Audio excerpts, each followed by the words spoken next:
laporannya juga ada laporan, saya dipersalahkan lagi. Padahal laporannya polisi tidak menemukan masalah data. Memang laporannya cukup gawat lah. Laporannya ya saya mau tampang, saya mau membakar gedung, macam-macam.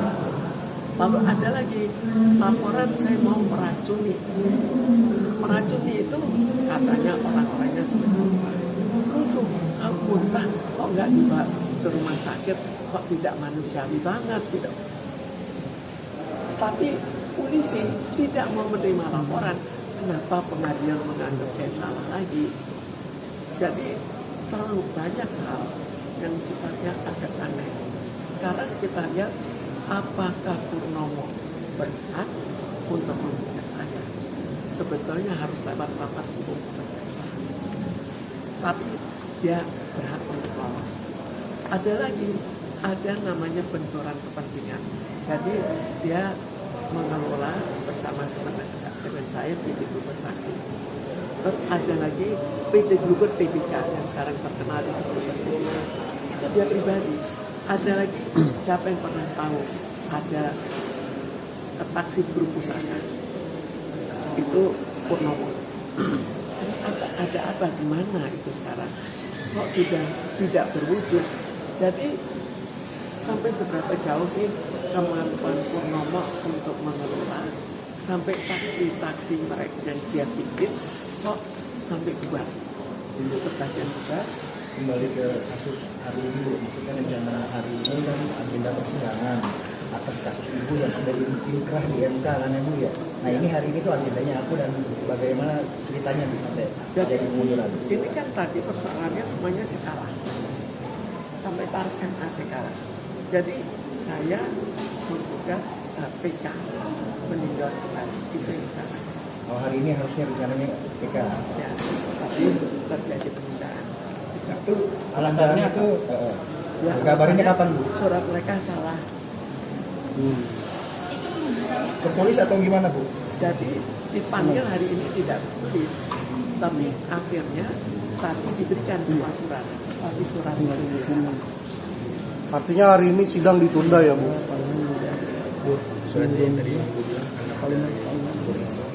lebih ganas, termasuk ponakan Ibu Indra Priawan, suami dari Nita Wilu, bisa dibilang gitu. Jadi Indra Priawan itu anak. Jadi kita bayangkan situasi yang terjadi. Jadi Purnomo memang masih kecil, sudah punya anak. Jadi akhirnya kebutuhannya kan tinggi, anaknya lebih besar. Kalau Chandra itu kakak saya, dia punya istri kedua. Namanya istri kedua pada umumnya, saya tidak menuduh istri kedua yang sekarang, tapi pada umumnya kan perlunya uang. Nah itu anaknya itu tidak.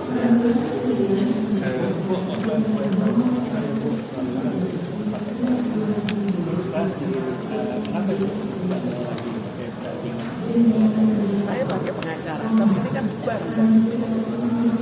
Artinya pengacara sendiri atau emang Bukan mundur, tidak mundur tidak apa, tapi kita panggilannya mundur. Sehingga pengacaranya pulang gitu. Pengacaranya pulang ya. tapi yang katanya artinya itu memang akan pulang dulu ya. Ada. Jadi nanti jika saya betul-betul dipanggil, di situ ada. Bu, lebih ke sampai kapan Bu? Belum tahu. Bu, materi persiapan Ibu untuk melakukan PK ini kan PK ya Bu, artinya ada strategi apa Bu? Atau ada fakta-fakta yang terbaru yang belum muncul di persidangan sebelumnya yang bisa dijadikan gugatan untuk PK ini? Sebetulnya kan saya juga minta surat ke Bunga. Di situ sudah dikatakan dijawab bahwa gaji ada hak, tidak bisa diminta kembali. Tapi pengadilan kan lain. Untuk pengadilan boleh diminta kembali. Ya karena itu masalah gaji itu banyak masalah. Kabarnya saya nggak tahu kebenarannya. UMKM sekarang itu mereka menuntut gaji mereka juga ada. Jadi rupanya gaji sudah tidak tahu apakah karena lewat pengadilan jadi seperti itu.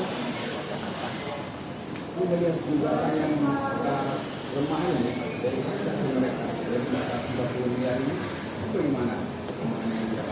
Jadi sekarang nggak tahu. Jadi jelas saya sudah dipanggil untuk membayar, dan anaknya yaitu Andre memanggil lengkap dengan anak-anak saya. Jadi artinya ahli waris harus menanggung seluruh denda dari pengadilan yang mengatakan bahwa saya membayar 440 miliar.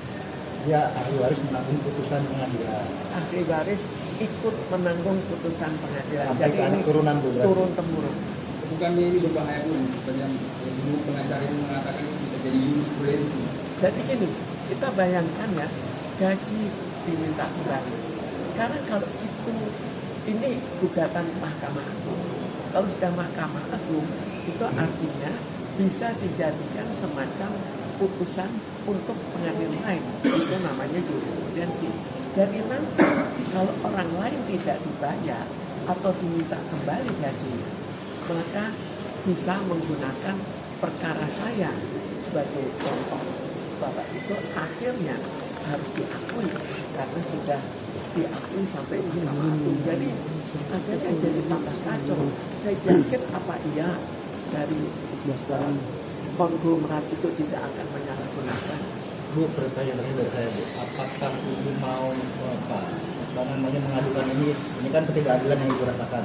Apakah Ibu ingin mengadukan ini ke Menteri Hukum atau sampai ke Presiden Bu? Saya menunggu situasi. Ini kan baru awal sekali. Tapi saya anggap ini betul-betul contoh yang luar biasa keterlaluan. Ada lagi, coba bayangkan, begitu banyak. Sekarang saya mencemarkan PDIP bertaksi nama baik. Siapa di antara kalian yang merasa bahwa itu tercemar? Dan siapa yang bisa membedakan antara PDIP bertaksi dan PDIP bertaksi? Jadi ini kayak dipaksakan gitu ya? Ya, sangat nyata dipaksakannya. Karena itu kita lihat salah satu pemasakan dari tahun 2013, sekarang tahun berapa? Baru sekarang diminta bayar semuanya. Mungkin mereka menunggu sampai saya tidak ada.